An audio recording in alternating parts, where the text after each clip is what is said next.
So yeah, I'm going to talk about our work at Southampton in the World Pop Group and Flow Minder Foundation. Just starting off here, you may read in the newspapers, Brexit, Trump, everything's looking bad. But this graph pretty much shows us that things are getting better. Each one of these points is a country. We've got income per capita, we've got life expectancy on those axes, and every country is making its way up to that top right corner. So there's good news stories here. The world is getting better.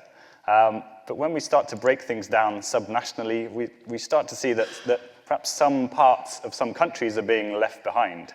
So here's a graph of under 5 child mortality rate, a good indicator of overall development. And we're mapping out the worst region and the best region. I just draw your attention here to Niger. The best region there is really performing pretty well. We've got the level of Albania, Ukraine, Maldives, but its worst performing region is really being left behind. And so there's great heterogeneities there that those dots on that first graph just gloss over. We have the Sustainable Development Goals launched in 2015, a big fanfare there of trying to address some of these problems. We had a whole list of A-listers, Obama, the Pope, DiCaprio, and some other non-A-listers, Jamie Oliver, Shakira. But in those, there's a huge complexity here of 17 goals, 169 targets, all targeted on all kinds of things to make the world a better place. And a key theme in all of that is this leave no one behind and achieving those goals everywhere. And achieving them everywhere means that geography starts to become pretty important, which is a good thing, I think. And if we look at just the very first goal here, goal 1.1, end poverty in all its forms everywhere. There's that word again. So by 2030, eradicate extreme poverty for all people everywhere, measured as people living on less than $1.25 a day. So to do that, we need good maps of everywhere. We need good maps of where and how many people there are everywhere. And we need good maps of the level of poverty everywhere. If we're ever going to, first of all, work out how many people there are in poverty and then track that progress towards meeting that goal. So if you came here today, you probably used Google Maps on your phone, and it's amazing that every single building is mapped. If you go to a big city in the middle of Democratic Republic of Congo, this is 2 million people, this is Lubumbashi, this is what you find. Good for mapping a gas station, but not good for mapping every single building and tracking progress towards eradicating poverty. If we go to rural areas, this is the village I grew up near Bath, every single building again mapped out. If we go to the equivalent village in Democratic Republic of Congo, there are buildings there, but these people are just not on the map. And it's very hard to make sure no one's left behind if we can't actually find these people.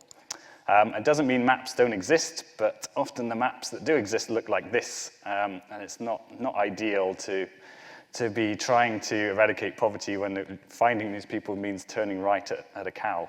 So there's challenges here. And if we look at population maps, this is the UK. Although the census was in 2011, incredible detail, and we can keep those data up to date with registries, with all kinds of surveys. If we go again to the Democratic Republic of Congo, a country the size of Western Europe, so each one of those units there is about the size of Austria or Scotland. And as you can see, there's data there, and that data comes from 1984, those population numbers. So a huge amount of uncertainty of how many people there are and where they are. And then in terms of those poverty maps we need, the UK again has some pretty incredible data in terms of index of multiple deprivation this is, and can be kept up to date with surveys again. For DRC, I haven't found anything. So there's again a lack of data for that goal 1.1. So what can we do? And in the World Pop Group, we start to use different types of data to try and fill those gaps. So firstly, this is demographic and health surveys data, which often takes the place of a census in terms of providing statistics more regularly. And it can be summarized like this: half women are literate in Nigeria. You can break it down by large regions, but each of those regions is about the size of England. And so a lot of heterogeneity is missed. But increasingly, these national surveys are taking with them GPS to measure where they're going. So each one of those dots represents a village. We have a sample of about 40 households in each one of those villages, and the dot shows the result of the literacy rate. So it's small sample sizes, and so it's not ideal, but it gives us a much more picture of that spatial detail that we've never had before, and how we can start to use that data. Another form of data is geographic information systems. So before the earthquake in Haiti in 2010, the data looked pretty similar to that Lubumbashi example I gave. But as volunteers around the world started digitizing satellite images, we got increasingly detailed amounts of information. And now Port-au-Prince is one of the best mapped regions in the world. But it took an earthquake to do that. And there are large areas of sub-Saharan Africa that don't have this kind of data. Satellite imagery is another data source. So when I was doing my PhD, this is the kind of images we were working with. This is somewhere in Uganda. You can just about make out that there are some green areas and some gray areas that might be settlements. But over the years, satellite imagery has improved so that we can start to identify settlements. And nowadays, we are routinely exposed to this kind of imagery from Google Earth, where you can see individual buildings, sometimes individual people. So it starts to get towards that kind of mapping of that we may be able to get. We see individual buildings for London. We can get towards that using satellite imagery. We also use other types of satellite imagery. So this is something you'll regularly see, the Earth at night. There's interesting patterns in there of South Korea and Kim Jong-un's house, I think, in the North Korea dot there. But not only satellite images, but amounts of vegetation, topography, land use, and the mapping of settlements. Computers are getting better and better at recognizing these settlements. So a huge amount of data. The other form of data it comes from mobile phones. And 30 years ago, if you had a phone, you would probably look like this and have not many people to phone. But over the last 10, 15 years, the phone ownership has surged, particularly in low-income countries, where we are now up to 80, 90% of adults owning a phone. It's still biased data. We're still not capturing everybody, and it's often the poorest and most remote that are not captured by these kind of data. But they're getting a better and better data source. And the kind of data source it is, if I make a phone call now, receive a phone call, send a text, receive a text, that is routed through the nearest tower and recorded as a billable event by the mobile company. Maybe I moved across the street and made another call or text that's routed through a different tower at a different time. So across a few hours, I'm leaving these digital breadcrumbs of where I've been anonymously, but it's valuable data when aggregated together across the millions of people who now are using these phone networks.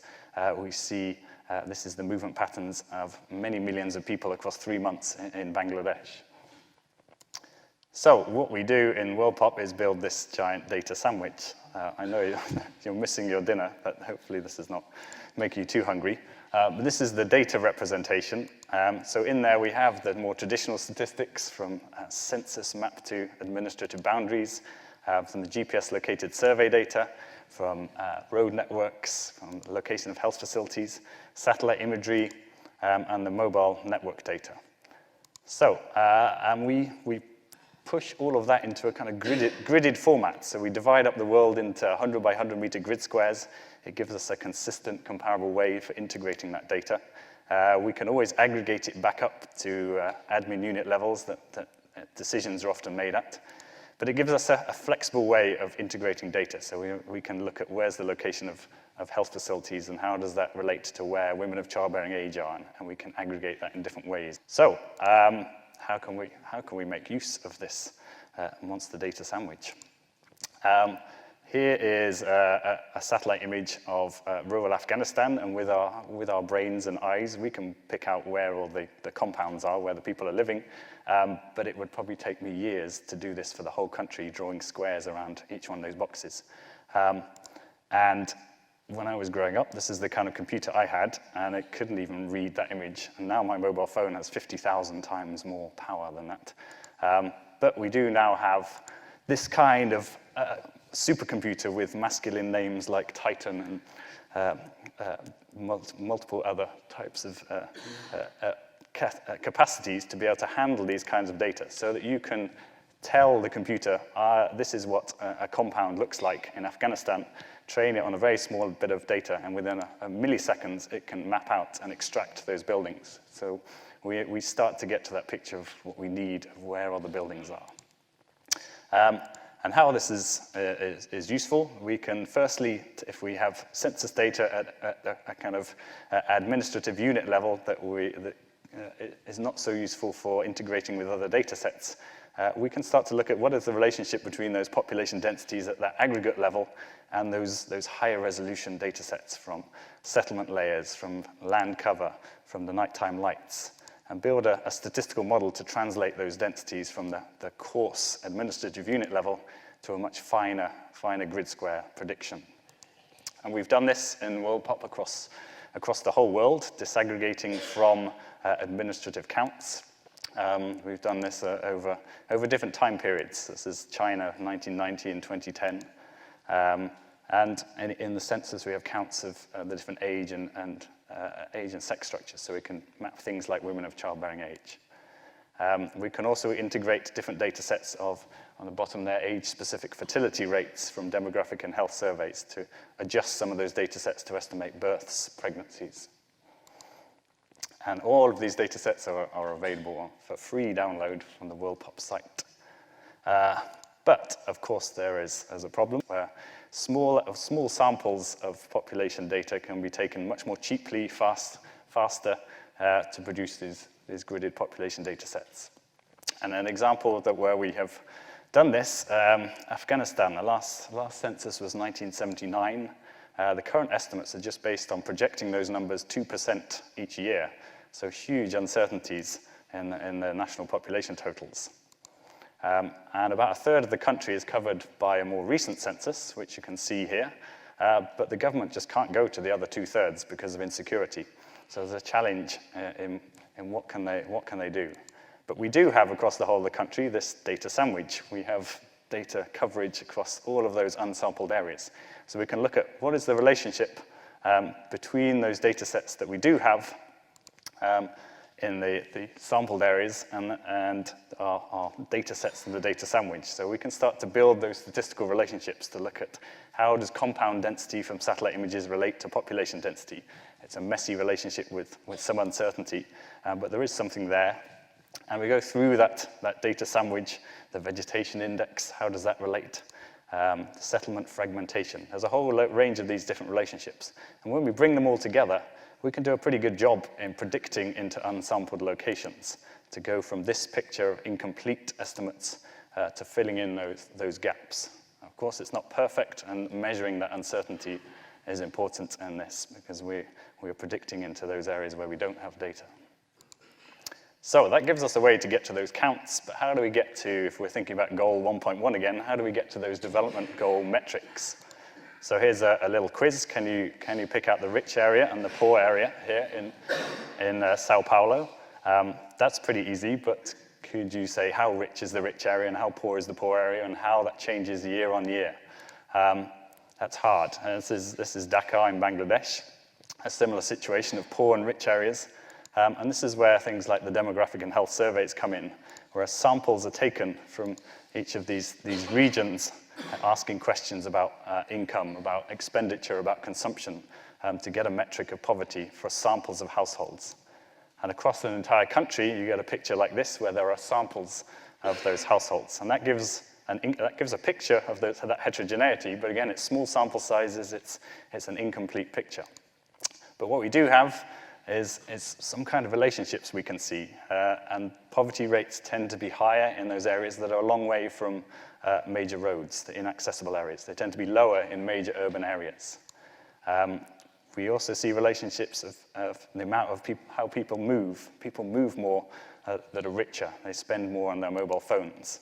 We also see on the mobile phone data that people in the higher socioeconomic percentile call more people. They have more contacts. And these are all relationships, again, that we can leverage so we can map out these things across the country, the distance to roads, the brightness of nighttime lights, the vegetation index, but also from the mobile phone data, what percentage of calls are made at night when call rates are cheaper? How much do people top up and spend on their mobile phone each week? And the radius of gyration. This is not a kind of dance. This is how much people move. So we can, again, leverage all those relationships to go from this incomplete picture to predict into those gaps at quite fine-grained resolution and do a pretty good job statistically. But importantly, it's not a perfect job, so mapping out that uncertainty as well to accompany those data sets is important. So that gives us a kind of static picture. People move. They move a lot, increasingly so. And this is where the mobile data can come in to start to help and fill that gap.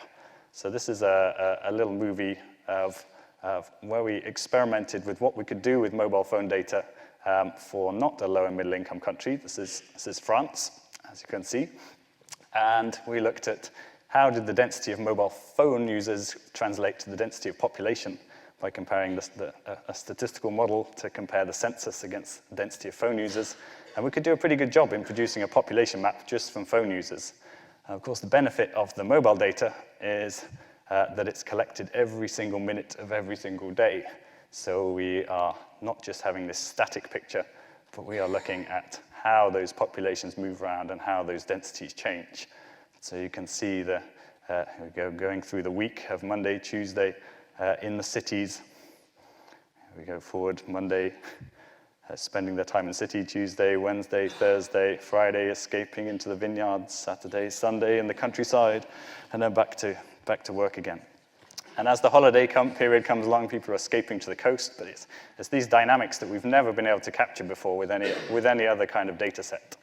How this is useful, if we think about, this is a health facility in northern Namibia, and often pinned to the wall is something like this that tells you, this is my population, this is my denominator. Total population is 1,928 people.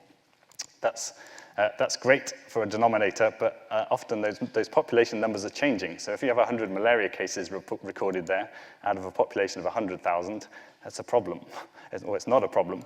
If it's out of 100, then you have a serious problem and a serious outbreak. So getting that denominator right is pretty important. And this is where the mobile data can come in to make those population maps, how they're changing seasonally, and to give a more accurate picture of those health facility catchment populations. And now we have a way to start to measure those catchment populations and the demand on resources.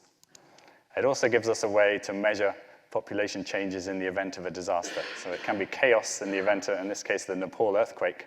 But by measuring those population flows from the mobile data, we can look at how those populations were displaced and give quick answers to how many people were moving out of Kathmandu.